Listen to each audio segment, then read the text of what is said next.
Feliz y bendecido día, aprendiendo un curso de milagros. El secreto de la verdadera oración es olvidarte de las cosas que crees necesitar. Pedir algo específico es igual que ver el pecado primero y luego perdonarlo.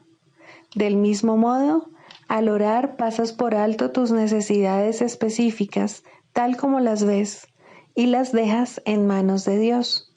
Ahí se convierten en los regalos que le haces, pues le dicen que no antepondrás otros dioses a Él, ni que quieres otro amor que el suyo.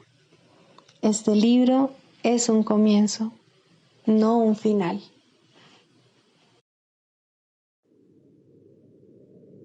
Del prefacio que postula, párrafo 9. La percepción es una función del cuerpo y por lo tanto supone una limitación de la conciencia. La percepción ve a través de los ojos del cuerpo y oye a través de sus oídos.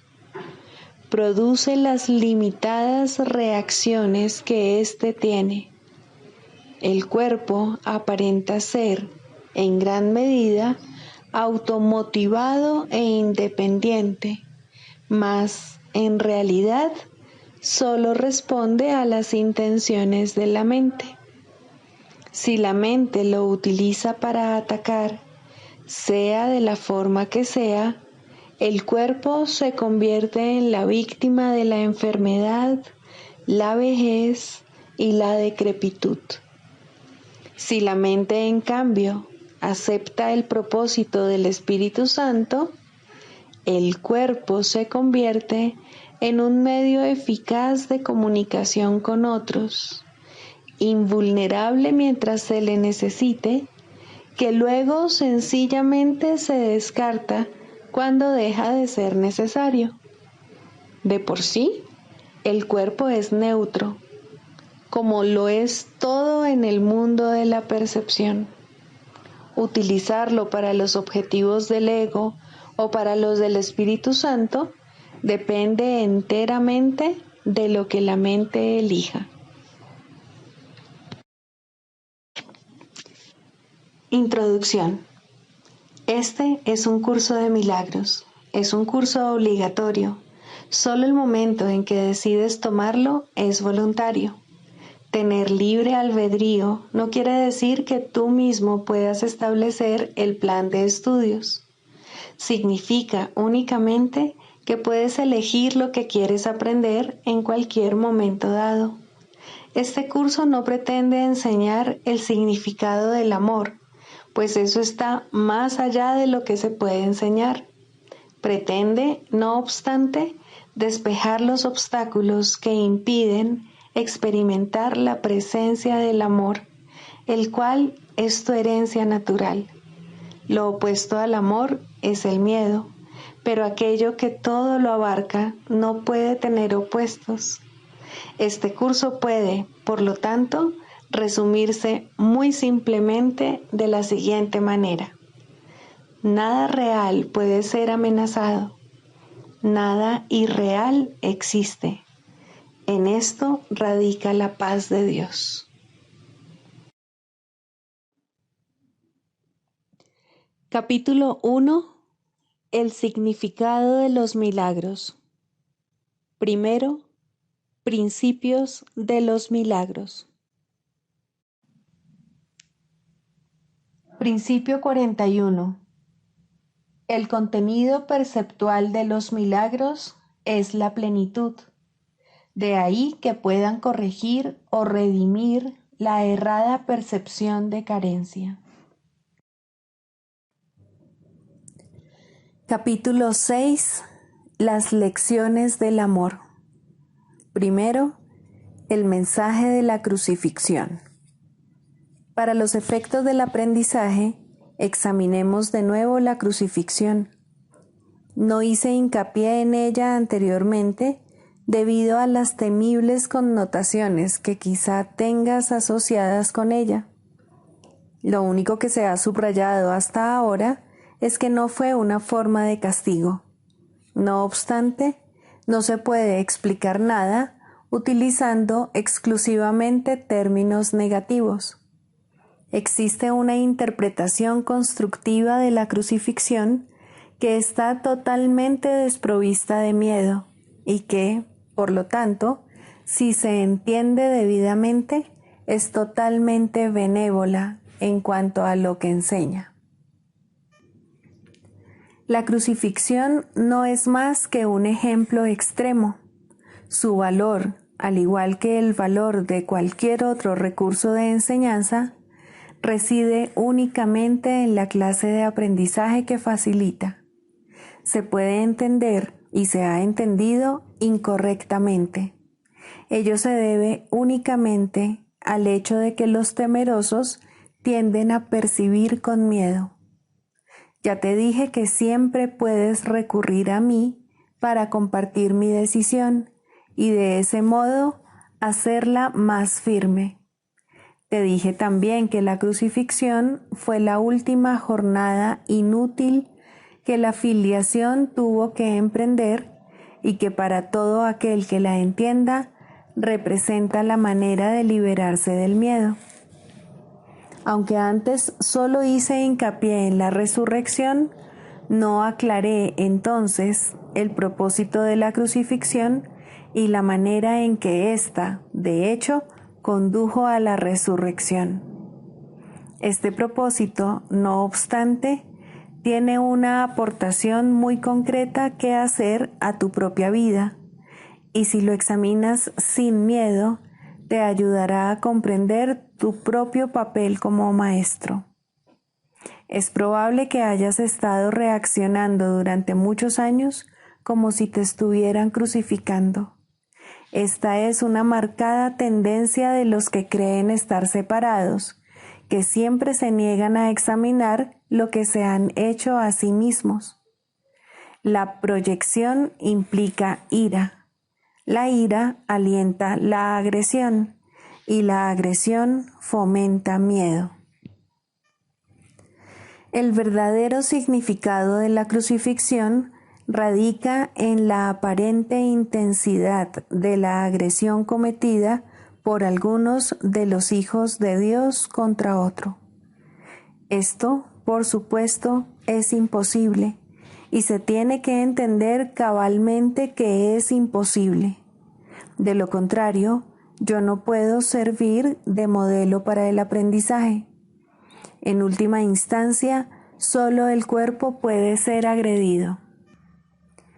No cabe duda de que un cuerpo puede agredir a otro y puede incluso destruirlo. Sin embargo, si la destrucción en sí es imposible, cualquier cosa que pueda ser destruida no es real. Su destrucción, por lo tanto, no justifica tu ira. En la medida en que creas que la justifica, estarás aceptando premisas falsas y enseñándoselas a otros. El mensaje de la crucifixión fue precisamente enseñar que no es necesario percibir ninguna forma de ataque en la persecución, pues no puedes ser perseguido. Si reaccionas con ira, tienes que estar equiparándote con lo destructible y, por lo tanto, viéndote a ti mismo de forma demente. He dejado perfectamente claro que yo soy como tú y que tú eres como yo, pero nuestra igualdad fundamental solo puede demostrarse mediante una decisión conjunta. Eres libre, si así lo eliges, de percibirte a ti mismo como si te estuvieran persiguiendo. Mas cuando eliges reaccionar de esa manera, deberías recordar que yo fui perseguido de acuerdo con el pensar del mundo y que no compartí esa interpretación. Y puesto que no la compartí, no la reforcé. Ofrecí consecuentemente una interpretación diferente del ataque que deseo compartir contigo. Si la crees, me ayudarás a enseñarla. Como ya dije anteriormente, lo que enseñes es lo que aprenderás. Si reaccionas como si te estuvieran persiguiendo, estarás enseñando persecución. No es esta la lección que el Hijo de Dios debe enseñar si es que ha de alcanzar su propia salvación. Enseña más bien tu perfecta inmunidad, que es la verdad acerca de ti, y date cuenta de que no puede ser atacada. No trates de protegerla, pues, de lo contrario, creerás que es susceptible de ser atacada. No se te pide ser crucificado, lo cual fue parte de lo que yo aporté como maestro. Se te pide únicamente que sigas mi ejemplo cuando te asalten tentaciones mucho menos extremas de percibir falsamente, y que no las aceptes como falsas justificaciones para desatar tu ira. No puede haber justificación para lo injustificable. No creas que la hay, ni enseñes que la hay. Recuerda siempre que enseñas lo que crees. Cree lo mismo que yo y llegaremos a ser maestros de igual calibre. Tu resurrección es tu redespertar. Yo soy el modelo del renacimiento, pero el renacimiento en sí no es más que el despuntar en la mente de lo que ya se encuentra en ella. Dios mismo lo puso allí y por lo tanto es cierto para siempre. Yo creí en ello y, por consiguiente, lo acepté como la verdad. Ayúdame a enseñárselo a nuestros hermanos en nombre del reino de Dios, pero cree primero que es verdad, pues de lo contrario enseñarás mal. Mis hermanos se quedaron dormidos durante la supuesta agonía del huerto, pero yo no pude haberme indignado con ellos porque sabía que no podía ser abandonado. Lamento cuando mis hermanos no comparten mi decisión de oír solamente una voz, pues eso los debilita como maestros y como alumnos. Con todo, sé que no pueden realmente traicionarse a sí mismos ni traicionarme a mí, y que sobre ellos es donde todavía tengo que edificar mi iglesia.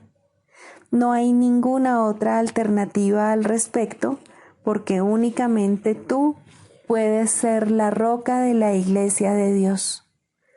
Allí donde hay un altar, hay una iglesia, y la presencia del altar es lo que hace que la iglesia sea santa.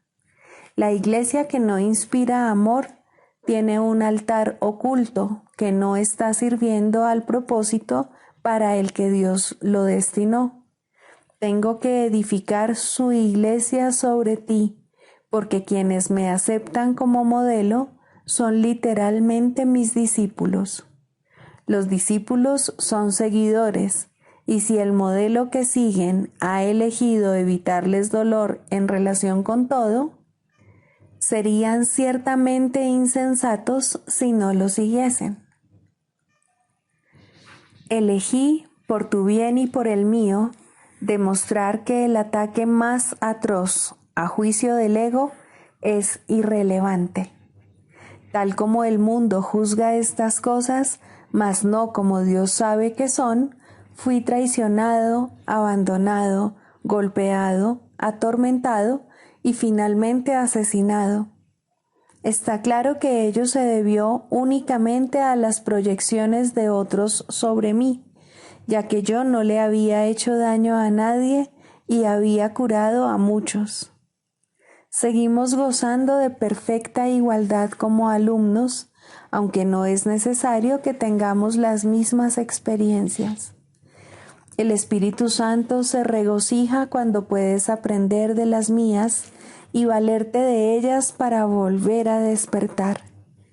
Ese es su único propósito, y esa es la única manera en que yo puedo ser percibido como el camino, la verdad y la vida. Oí una sola voz nunca implica sacrificio. Por el contrario, si eres capaz de oír al Espíritu Santo en otros, puedes aprender de sus experiencias y beneficiarte de ellas sin tener que experimentarlas directamente tú mismo. Eso se debe a que el Espíritu Santo es uno, y todo aquel que le escucha es conducido inevitablemente a demostrar su camino para todos. Nadie te está persiguiendo del mismo modo en que nadie me persiguió a mí. No se te pide que repitas mis experiencias, pues el Espíritu Santo, a quien compartimos, hace que eso sea innecesario. Para valerte de mis experiencias de manera constructiva, no obstante, tienes aún que seguir mi ejemplo con respecto a cómo percibirlas.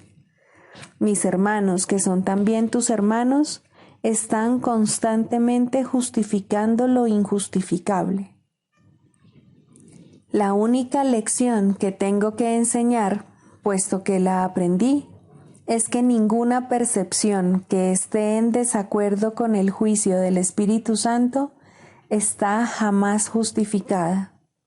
Mi función consistió en mostrar que esto es verdad en un caso extremo, simplemente para que pudiese servir como un instrumento de enseñanza ejemplar para aquellos que, en situaciones no tan extremas, sienten la tentación de abandonarse a la ira y al ataque. Mi voluntad, junto con la de Dios, es que ninguno de sus hijos sufra. La crucifixión no puede ser compartida porque es el símbolo de la proyección, pero la resurrección es el símbolo del compartir, ya que para que la filiación pueda conocer su plenitud, es necesario que cada uno de los hijos de Dios experimente un redespertar. Solo esto es conocimiento. El mensaje de la crucifixión es inequívoco. Enseña solamente amor, pues eso es lo que eres. Si interpretas la crucifixión de cualquier otra forma, la estarás usando como un arma de ataque en vez de como la llamada a la paz para la que se concibió. Con frecuencia, los apóstoles la interpretaron erróneamente, por la misma razón que otros lo hacen. Su propio amor imperfecto les hizo ser vulnerables a la proyección y, como resultado de su propio miedo, hablaron de la ira de Dios como el arma de represalia de éste. No pudieron hablar de la crucifixión enteramente sin ira porque sus propios sentimientos de culpabilidad habían hecho que se sintiesen indignados. Estos son algunos de los ejemplos de pensamiento tergiversado del Nuevo Testamento, si bien su evangelio es, en realidad, únicamente el mensaje del amor. Si los apóstoles no se hubieran sentido culpables, nunca me habrían podido atribuir expresiones tales como «No he venido a sembrar paz, sino espadas». Esto está en clara oposición a todas mis enseñanzas. De haberme entendido realmente, no podrían haber descrito tampoco mi reacción a Judas como lo hicieron. Yo no pude haber dicho «¿Traicionas al Hijo del Hombre con un beso?», a no ser que hubiese creído en la traición. El mensaje de la crucifixión fue precisamente que yo no creía en la traición. El castigo que se dijo infligía a Judas fue un error similar. Judas era mi hermano y un hijo de Dios, tan miembro de la filiación como yo. ¿Cómo iba a condenarlo cuando estaba listo para probar que condenar es imposible? Cuando leas las enseñanzas de los apóstoles, recuerda que les dije que había muchas cosas que ellos no entenderían hasta más tarde, porque en aquel entonces aún no estaban completamente listos para seguirme. No quiero que dejes que se infiltre ningún vestigio de miedo en el sistema de pensamiento hacia el que te estoy guiando. No ando en busca de mártires, sino de maestros. Nadie es castigado por sus pecados, y los hijos de Dios no son pecadores. Cualquier concepto de castigo significa que estás proyectando la responsabilidad de la culpa sobre otro, y ello refuerza la idea de que está justificado culpar. El resultado es una lección acerca de cómo culpar, pues todo comportamiento enseña las creencias que lo motivan. La crucifixión fue el resultado de dos sistemas de pensamiento claramente opuestos entre sí. El símbolo perfecto del conflicto entre el ego y el Hijo de Dios. Este conflicto parece ser igualmente real ahora, y lo que enseña tiene que aprenderse ahora tal como se tuvo que aprender entonces. Yo no necesito gratitud, pero tú necesitas desarrollar tu mermada capacidad de estar agradecido o no podrás apreciar a Dios. Él no necesita que lo aprecies, pero tú sí. No se puede amar lo que no se aprecia, pues el miedo hace que sea imposible apreciar nada. Cuando tienes miedo de lo que eres, no lo aprecias y, por lo tanto, lo rechazas. Como resultado de ello, enseñas rechazo.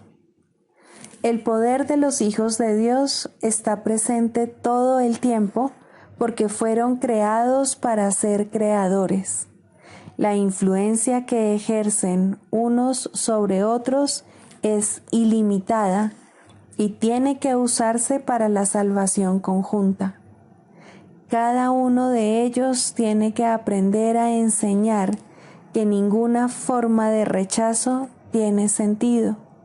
La separación es la noción del rechazo. Mientras sigas enseñando esto, lo seguirás creyendo. No es así como Dios piensa, y tú tienes que pensar como Él si es que has de volver a conocerlo. Recuerda que el Espíritu Santo es el vínculo de comunicación entre Dios el Padre y sus hijos separados.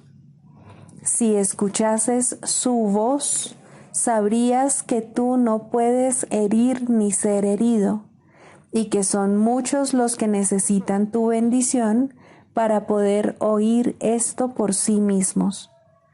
Cuando solo percibas esa necesidad en ellos y no respondas a ninguna otra, habrás aprendido de mí y estarás tan deseoso de compartir lo que has aprendido como lo estoy yo.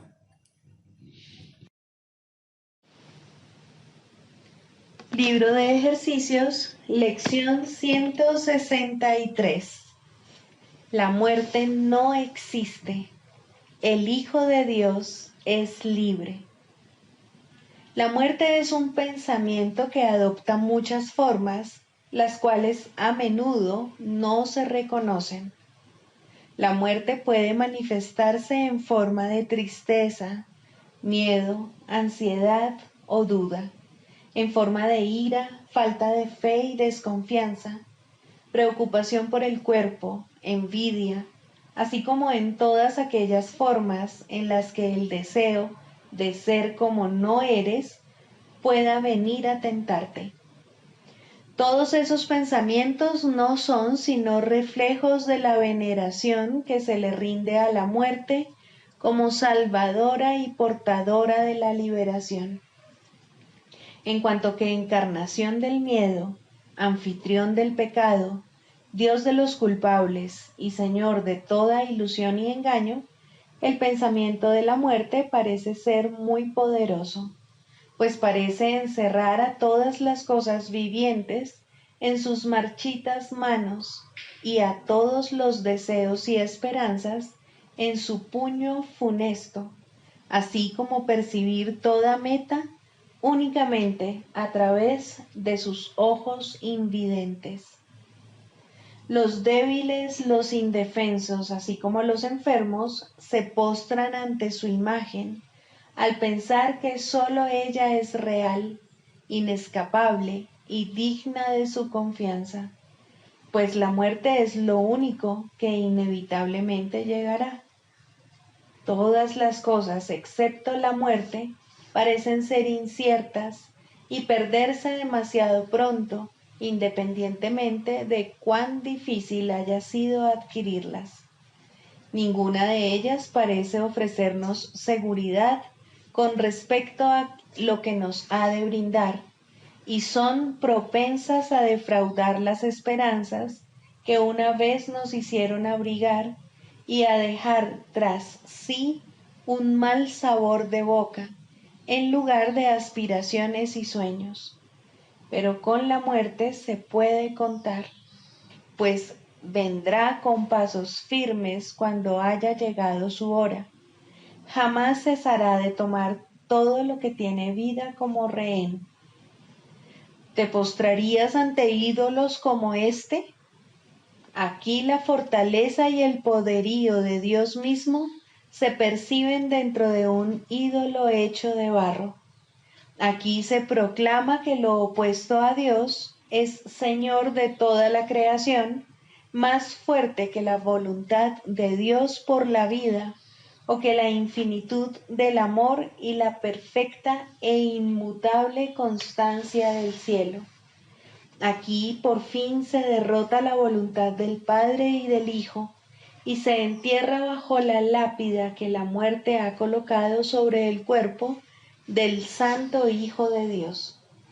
Impío ahora, debido a la derrota, el Hijo de Dios se ha convertido en lo que la muerte quiere hacer de él. Es su epitafio, que la propia muerte ha escrito. No se menciona su nombre, pues ha pasado a ser polvo.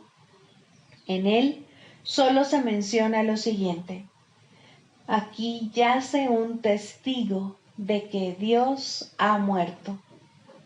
Y esto es lo que la muerte escribe una y otra vez, mientras sus veneradores asienten y postrándose con sus frentes en el suelo, susurran llenas de miedo que así es.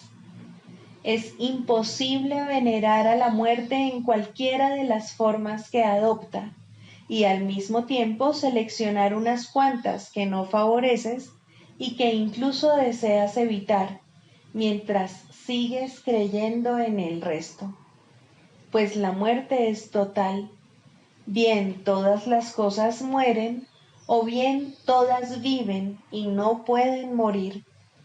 En esto no hay términos medios, pues aquí nos encontramos de nuevo ante algo que es obvio y que debemos aceptar si queremos gozar de cordura. Lo que contradice totalmente un pensamiento no puede ser verdad, a menos que se haya demostrado la falsedad de su opuesto. La idea de que Dios ha muerto es algo tan descabellado que incluso a los dementes les resulta difícil creerlo, pues implica que Dios estuvo vivo una vez y que de alguna manera murió, aparentemente asesinado por aquellos que no querían que sobreviviese. Al ser la voluntad de estos más fuerte, pudo vencer a la suya, y de esta manera la vida eterna sucumbió ante la muerte, y al morir el Padre, murió también el Hijo. Puede que los que veneran la muerte tengan miedo, sin embargo, ¿pueden ser realmente temibles estos pensamientos? Si se diesen cuenta de que eso es lo que creen, se liberarían de inmediato. Estos es lo que tú les vas a mostrar hoy. La muerte no existe y renunciamos a ella en todas sus formas por la salvación de ellos, así como por la nuestra. Dios no creó la muerte. Cualquier forma que adopte, por lo tanto, tiene que ser una ilusión. Esta es la postura que hoy adoptamos y se nos concede poder mirar allende la muerte y ver la vida que se encuentra más allá. Padre nuestro, bendice hoy nuestros ojos. Somos tus emisarios y deseamos contemplar el glorioso reflejo de tu amor que refulge en todas las cosas. Vivimos y nos movemos únicamente en ti. No estamos separados de tu vida eterna. La muerte no existe, pues la muerte no es tu voluntad. Y moramos allí donde tú nos ubicaste, en la vida que compartimos contigo y con toda cosa viviente, para ser como tú y parte de ti para siempre. Aceptamos tus pensamientos como nuestros y nuestra voluntad es una con la tuya eternamente. Amén.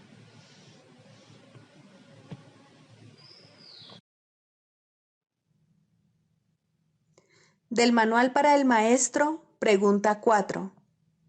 ¿Cuáles son las características de los maestros de Dios? 2.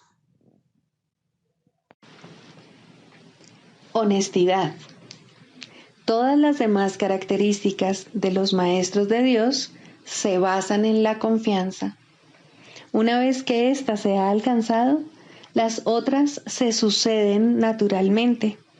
Solo los que tienen confianza pueden permitirse ser honestos, pues solo ellos pueden ver el valor de la honestidad.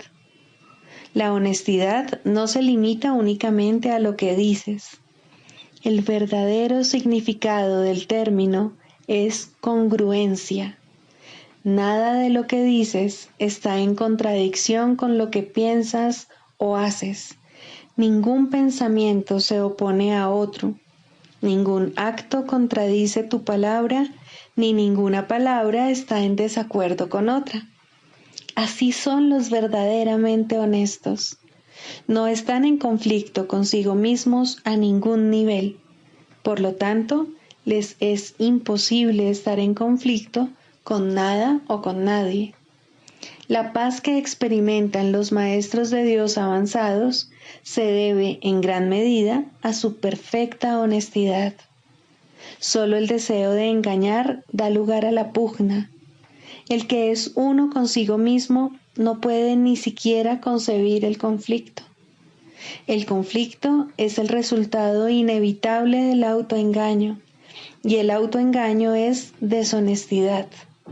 Para un maestro de Dios, nada supone un desafío, pues ello implicaría que se abrigan dudas, y la confianza en la que los maestros de Dios descansan con absoluta seguridad hace que les sea imposible dudar. Por lo tanto, solo pueden triunfar. En esto, como en todo, son honestos. Solo pueden triunfar porque nunca hacen su propia voluntad. Eligen por toda la humanidad, por todo el mundo y por todas las cosas que en él habitan, por lo que es inalterable e inmutable, más allá de las apariencias, y por el Hijo de Dios y su Creador. ¿Cómo no iban a triunfar? Eligen con perfecta honestidad, tan seguros de sí mismos como de su elección.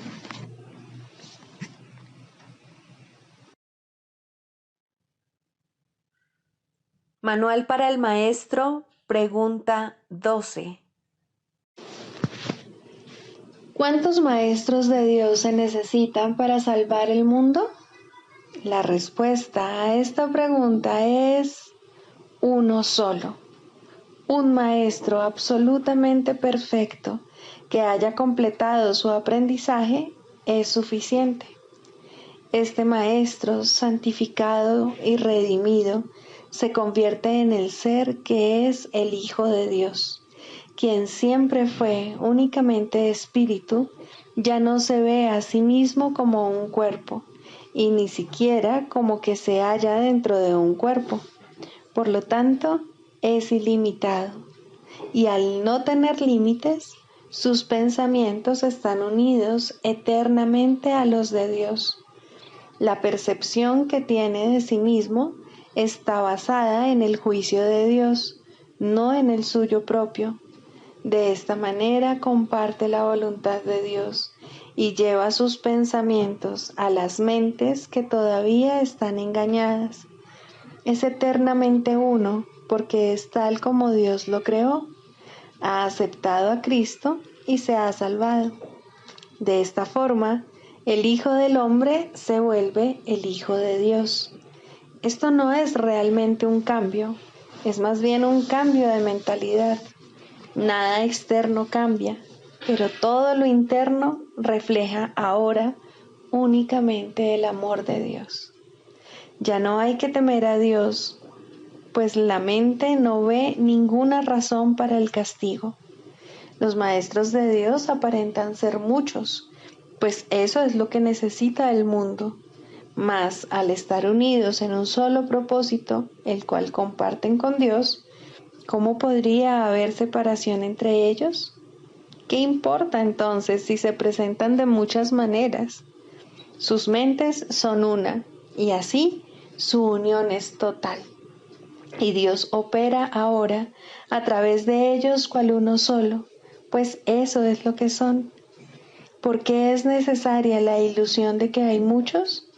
Únicamente porque para los ilusos la realidad no es comprensible. Son muy pocos los que pueden oír la voz de Dios, y ni siquiera estos pueden comunicar sus mensajes directamente por medio del Espíritu que se los dio. Necesitan un medio a través del cual puedan comunicarse con aquellos que no se dan cuenta de que son espíritus. Un cuerpo que éstos puedan ver, una voz que comprendan y escuchen sin el temor que la verdad suscitaría en ellos. No olvides que la verdad solo puede llegar allí donde se le da la bienvenida sin temor. Por eso es por lo que los maestros de Dios necesitan un cuerpo, pues de otra manera su unidad no se podría reconocer directamente. Lo que convierte a los maestros de Dios en maestros es su reconocimiento del verdadero propósito del cuerpo. A medida que avanzan en su profesión, se afianzan más y más en la certeza de que la función del cuerpo no es otra que la de permitir que la voz de Dios hable a través de ellos a otros oídos humanos. Estos oídos llevarán la mente del oyente mensajes que no son de este mundo, y la mente entenderá debido a su origen. Como resultado de este entendimiento, este nuevo Maestro de Dios reconocerá cuál es el verdadero propósito del cuerpo, la única utilidad que realmente tiene. Esta lección basta para dejar que entre el pensamiento de unidad, y lo que es uno se reconoce como uno. Los maestros de Dios parecen compartir la ilusión de la separación, pero por razón del uso que hacen del cuerpo, no creen en la ilusión a pesar de las apariencias. La lección fundamental es siempre esta: el cuerpo se convertirá para ti en aquello para lo que lo uses. Úsalo para pecar o para atacar, que es lo mismo, y lo verás como algo pecaminoso. Al ser algo pecaminoso es débil, y al ser débil sufre y muere. Úsalo para llevar la palabra de Dios a aquellos que no la han oído, y el cuerpo se vuelve santo. Al ser santo no puede enfermar ni morir. Cuando deja de ser útil, se deja a un lado. Eso es todo. La mente toma esta decisión, así como todas las que son responsables de la condición del cuerpo. El Maestro de Dios, no obstante, no toma esta decisión por su cuenta. Hacer eso sería conferirle al cuerpo un propósito distinto del que lo mantiene santo. La voz de Dios dirá cuándo ha llevado a término su cometido, tal como le dice cuál es su función. Mas Él no sufre, tanto si se va como si se queda. Ahora es imposible que pueda enfermar. La unicidad y la enfermedad no pueden coexistir. Los maestros de Dios eligen ver sueños por un tiempo. Es una elección consciente, pues han aprendido que toda elección se hace conscientemente, con pleno conocimiento de sus consecuencias.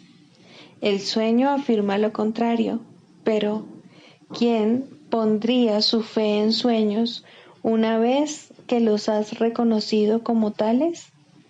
Ser conscientes de que están soñando es la verdadera función de los maestros de Dios, quienes observan a los personajes del sueño ir y venir, variar y cambiar, sufrir y morir, mas no se dejan engañar por lo que ven.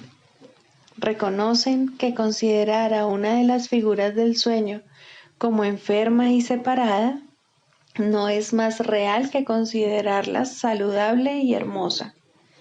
La unidad es lo único que no forma parte de los sueños, y esta unidad, que indudablemente les pertenece, es lo que los maestros de Dios reconocen como lo que se encuentra tras el sueño, más allá de toda apariencia.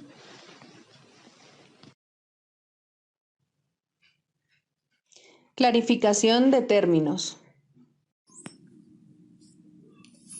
El perdón, la faz de Cristo. El perdón es el medio que nos lleva a Dios y que nos permite alcanzarle, mas es algo ajeno a Él. Es imposible concebir que algo creado por Él pueda necesitar perdón. El perdón, entonces, es una ilusión, pero debido a su propósito, que es el del Espíritu Santo, hay algo en ella que hace que sea diferente. A diferencia de las demás ilusiones, nos aleja del error en vez de acercarnos a él. Al perdón podría considerársele una clase de ficción feliz, una manera en la que los que no saben pueden salvar la brecha entre su percepción y la verdad. No pueden pasar directamente de la percepción al conocimiento, porque no creen que esa sea su voluntad. Esto hace que Dios parezca ser un enemigo en lugar de lo que realmente es, y es precisamente esta percepción de mente la que hace que no estén dispuestos a simplemente ascender y retornar a Él en paz. Y de este modo necesitan una ilusión de ayuda, porque se encuentran desvalidos, un pensamiento de paz porque están en conflicto.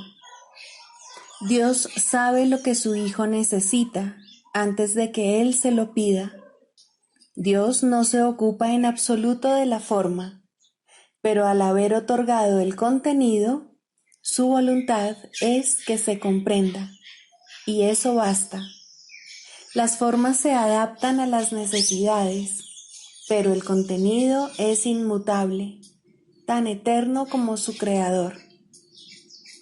Antes de que el recuerdo de Dios pueda retornar, es necesario ver la faz de Cristo. La razón es obvia. Para ver la faz de Cristo se requiere percepción. El conocimiento no es algo que se pueda ver, pero la faz de Cristo es el gran símbolo del perdón, es la salvación, es el símbolo del mundo real. El que la ve deja de ver el mundo. Está tan cerca ya del umbral del cielo como es posible estar mientras aún esté afuera. Mas desde ahí, un paso más basta para entrar.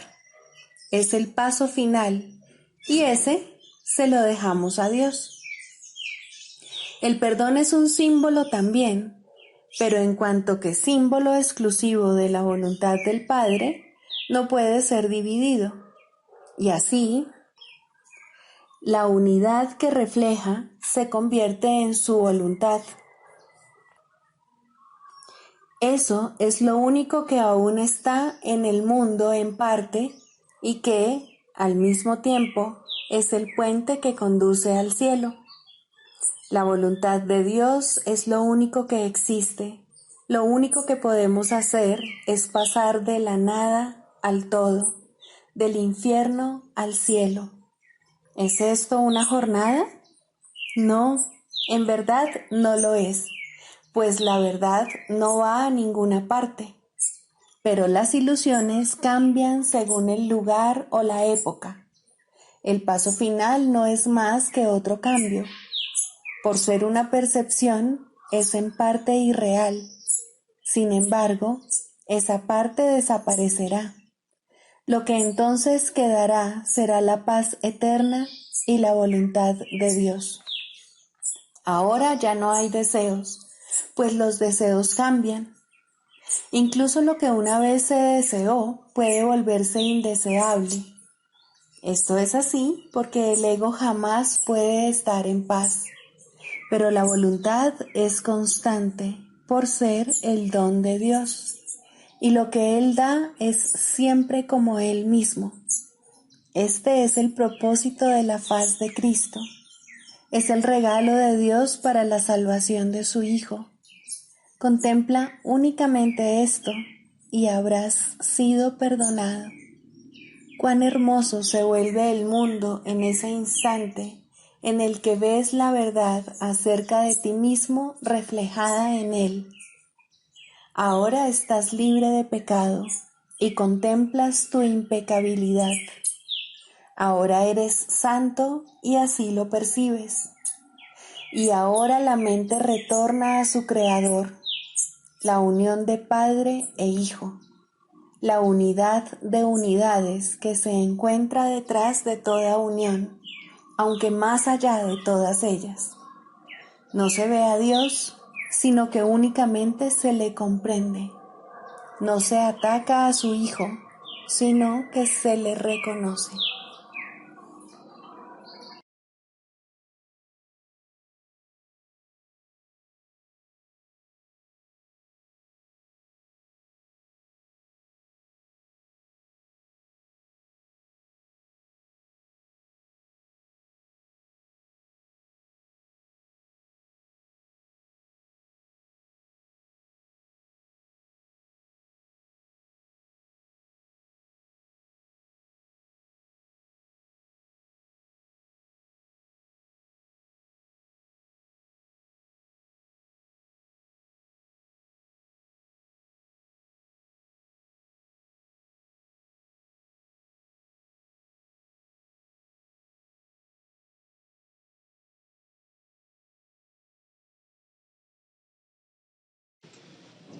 Sexto, ¿cómo se define la sanación?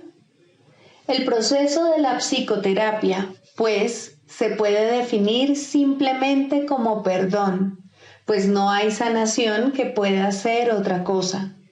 Los que no perdonan están enfermos, pues creen que ellos no han sido perdonados. El asirse a la culpa, el abrazarla estrechamente y cuidarla, el protegerla con amor y el mantener en alerta su defensa, Todo esto no es otra cosa que una implacable negativa a perdonar. Dios no puede entrar aquí, repiten los enfermos una y otra vez mientras lamentan su pérdida y, sin embargo, se regocijan en ella.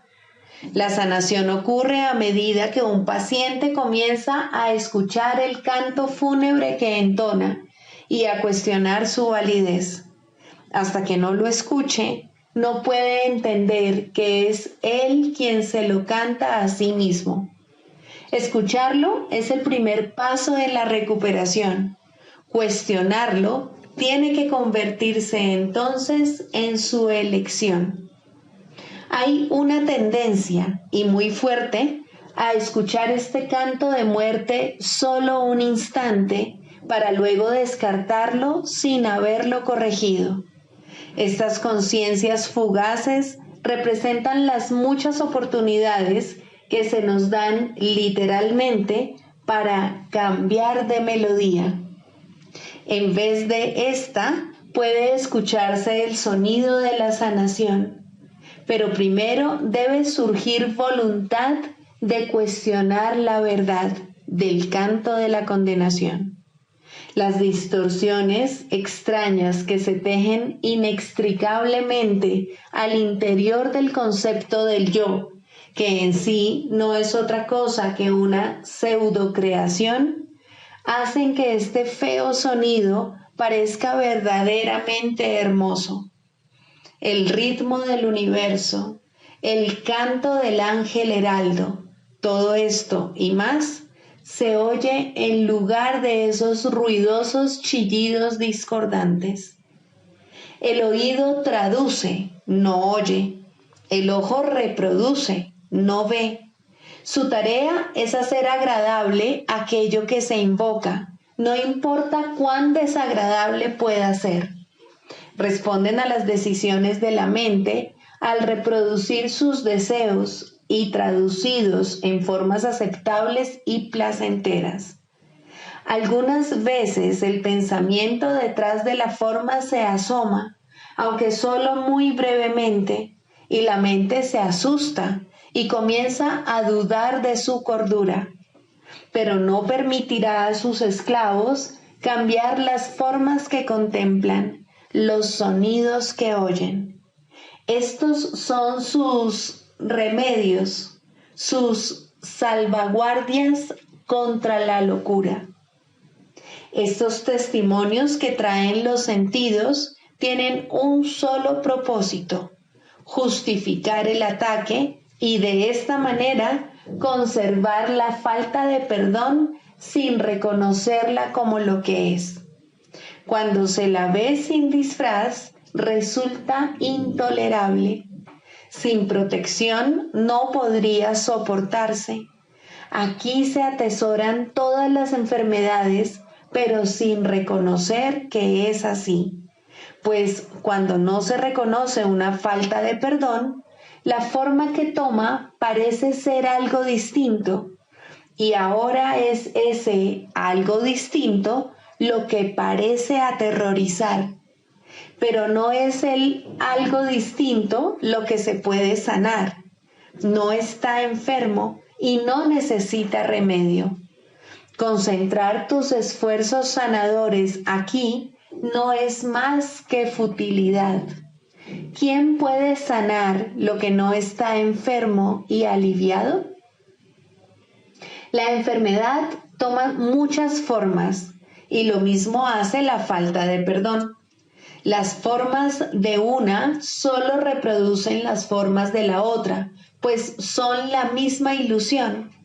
Tan fielmente la una se traduce en la otra que un estudio cuidadoso de la forma de una enfermedad revelará con bastante claridad la forma de falta de perdón que representa. Sin embargo, ver esto no efectuará una sanación.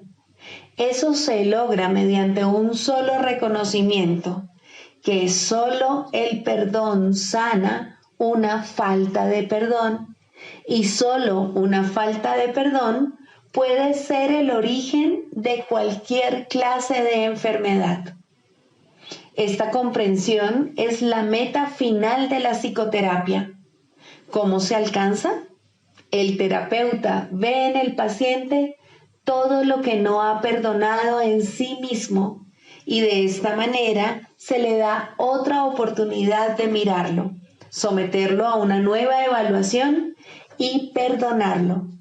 Cuando esto ocurre, ve cómo desaparecen sus pecados en un pasado que ya no está aquí. Hasta que lo haga, tiene que pensar que el mal lo asedia aquí y ahora. El paciente es la pantalla para la proyección de sus pecados, lo cual hace posible que se deshaga de ellos. Pero si llega a retener una mancha de pecado en lo que mira, su liberación es parcial y no será segura. Nadie se cura solo. Este es el alegre canto que la salvación entona a todo el que oye su voz. Esta afirmación no puede ser recordada con demasiada frecuencia por todos los que se vean a sí mismos como terapeutas. Sus pacientes solo se pueden ver como portadores de perdón, pues son ellos quienes vienen a demostrar su impecabilidad ante ojos que aún creen que el pecado se encuentra ahí para que lo vean. Pero la prueba de la impecabilidad, vista en el paciente y aceptada en el terapeuta, le ofrece a la mente de ambos un pacto en el cual se encuentran y unen y son uno. El canto de la oración. 3. La curación. Introducción. La oración tiene ayudantes y testigos que hacen más llevadero y seguro el empinado ascenso, aliviando el dolor causado por el miedo y ofreciendo consuelo y promesas de esperanza. Testigo del perdón y ayudante en la oración, dadora de la certeza de que finalmente alcanzarás la meta, eso es la curación. Su importancia no debe enfatizarse demasiado, pues la curación es una señal o símbolo de la fuerza del perdón y tan solo un efecto o sombra de un cambio de parecer con respecto a la meta de la oración.